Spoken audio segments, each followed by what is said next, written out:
Депутаттар, урматтуу комитет төрагасы, бул жерде жабык өткүзүш, ачык өткүзүш талкуу болуп атат. Кээ бир депутаттар чыгып ратификация боюнча мондай документтер керек деп окуп берип атасыңар. Бул туура мыйзамдын талабы, конституциянын талабы. Бирок силер бир нерсени эсиңерге алып коюңуздар, урматтуу депутаттар. Бүгүн эч кандай ратификация өткүзүп аткан жерибиз жок. Биз келишимдин долбоорун талкуулап, макулдашууга гана алып келип атабыз. Буюрса, эки президент колду койсо, андан кийин сиздерге ратификацияга алып келет. Ошондо бая сиз айткан, мен жакшы тааныбайт экенмин, урматтуу депутат Кожокулов окшойт.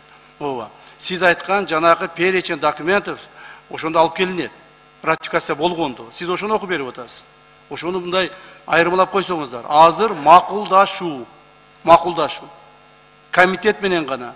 Бул макулдашуу даже эртең биз парламентке алып чыкпайбыз.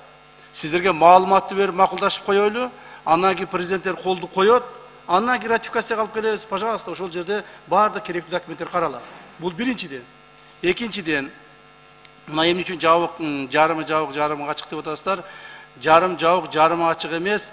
Мына башталышында мунун баардыгы ачык биз көрсөтүп атабыз. Силер талкууга алгыла, комитеттин депутаттары, урматтуу депутаттар сүйлөсүн, айтсын деп туруп. Биз документтерди көрсөткөн маалда бул жерде көптөгөн биздин документтер, карталарыбыз совершенно секреттик карталар. Так. Алардын баардыгын кол коюлганга чейин ачыктаганга биздин укугубуз жок. Туура кече президентибиз айткан 2 күн алдын баарын ачык көрсөткүлө деп мына депутат Самый Кожа айтып атпайбы? Эмне үчүн президент үстүнөн да президент бар? Эч кандай андай эмес. Президент сөзү так аткарылат. Президент менен бүгүн эртең менен биз макулдаштык. Биздин колубуздагы бүгүнкү көрсөтүп аткан карталарыбыз совершенно секретный болгондуктан ушуну биз эч кандай камерага тарттырбастан комитеттин мүчөлөрүнө, коомчулукка, урматтуу журналисттерибизге түшүндүрүп айтып берели деп атабыз. Так. Андан кийин буюрса кол коюлган болсо, ошондон кийин гана ачыктаганга биз укугубуз бар. Бул жерде көптөгөн биздин журналисттерибиз бар, көптөгөн биздин башка коомдук инсандарыбыз келип отурат. Көпчүлүгүнүн эле мына секреттүү документтерге эмеси жок, жанагы допускасы жок. Ошондуктан урматтуу туугандар, урматтуу депутаттар, ал эми мына тартып аткан камера бул допускасы бар биздин улуттук коопсуздук мамлекет комитетинин камерасы.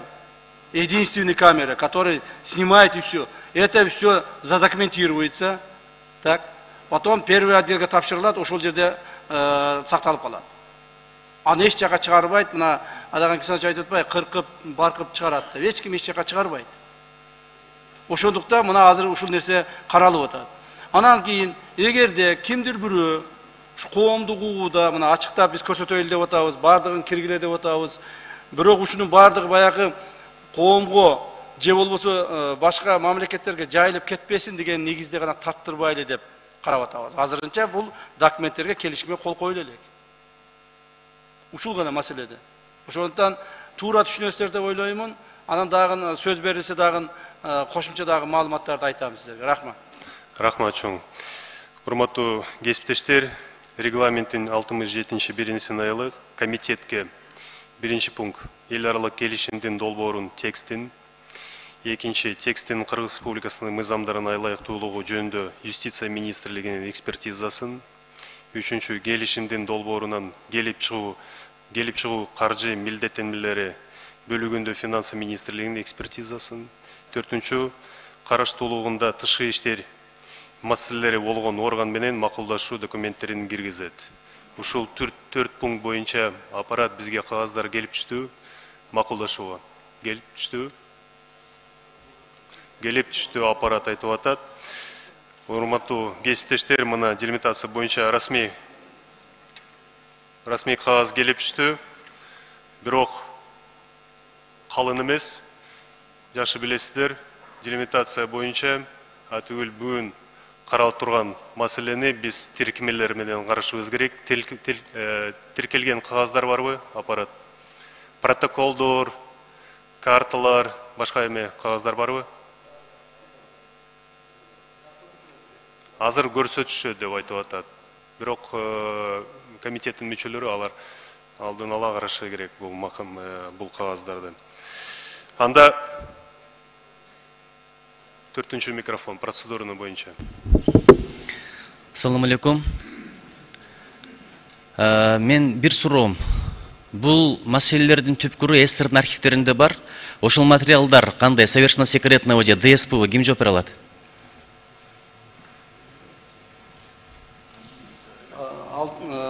Мен жооп бере берейин. Суроо жоопко өтүп кетти окшойт. Жок, ошону айтайын дегеним, эгерде Мындай да, биз азыр урматтуу депутаттар, биз келишимди долбоорун алып келдик. Азыр ар бир депутатка комитеттин мүчөлөрүнө эле эмес, депутаттардын бардыгына ошол келишимдерди СРУ-дан келген келишимдерди бар таркатып беребиз. Ал документтер бардыгынын колунда жок, Ал документтер көпчүлүгү архивде бар жана биздин колдорубузда бар. Биз аларды таркатып беребиз, андан таанышасыздар. ал